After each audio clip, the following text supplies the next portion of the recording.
Good morning. কেমন আছেন সবাই? আমার চ্যানেলকে সবাইকে স্বাগত জানাই। আমার আর আমার ছেলের তরফ থেকে সবাইকে জানাই আন্তরিক ভালোবাসা। কেমন আছেন সবাই? সকালটা শুরু হয় আমার এইরকমভাবে। এরপর আমি গরম জল উঠে আজকে খেয়েছিলাম, যেটা খালি পেটে খেয়েছিলাম এবং প্লেন গরম জল ছিল, আজকে জিরা ওয়াটার খাইনি। আর এরপর আমি খেয়েছিলাম ছাতু, যেটা ছিল চিনি এবং নুন ছাড়া, চাইলে লেবু দিতে পারেন। এটা ঠান্ডা জলে গুলে আমি খেয়েছিলাম 1 চামচ ছাতু। কারণ এটা আমি খেয়েছিলাম তখন প্রায় 9টার কাছাকাছি। আমার যে বাড়ির কাজ থাকে, ঝাড়ু ঝাড়া, মোছা টোছা এইসব করার পর খেয়েছিলাম। খুব খিদে পেয়ে গিয়েছিল। এরপর আমি চলে যাই, স্নান টান করি, করে পুজো টুজো করে নিজেকে প্যাম্পার করি। দেন তারপর আমার ছেলে নিচে একটু খেলাধুলা করছিল, ওকে আনতে যাব বলে যাই এবং আমি ব্রেকফাস্ট করি। তখন ঘড়িতে 11টা বাজে।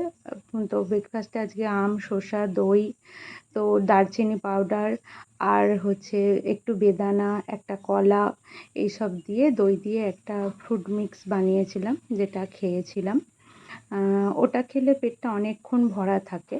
আর ব্রেকফাস্টের খুব ভালো অপশান, তুমি একসঙ্গে দইও খেতে পারছো। দারচিনি পাউডার রোগা করার জন্য খুবই দরকারি, যেটা খুবই ভালো লাগে, শরীরের জন্য অনেক উপকার। এরপরে আজকে আমি ব্রেকফাস্টে খেয়েছিলাম ওটস। তো ড্রাই ফ্রুটসের সঙ্গে খেয়েছিলাম ওটস, আর সঙ্গে ছিল 2টো বেদানা আর একটু দারচিনি পাউডার মিক্স করে এটা খেয়েছিলাম। এটা খেলে বেদানা নয়, কলা ছিল। এটা খেলে পেটটা অনেকটা ভর্তি থাকে এবং অনেকক্ষণ ফুল থাকে। আর সিড মিক্স ছিল, চিয়া সিড, পামকিন সিড, যে সিডস মিক্স থাকে ওটা ছিল। প্লিজ আমার মাথাটা একটু ইগনোর করবে, আমি চুলটা তেল দিয়েছিলাম। আমি একটা হাই থাইরয়েডের পেশেন্ট, তাই চুলটা আমার এরকম। তো তারপর আমি ঘুম নিয়েছিলাম। ঘুম থেকে ওঠার পর আমি ব্যায়াম করতে চলে গিয়েছিলাম।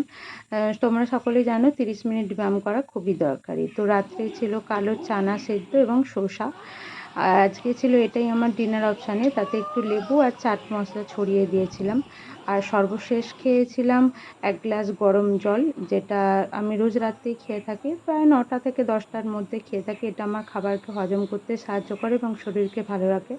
তো আজকের মতোই টাটা, বাই।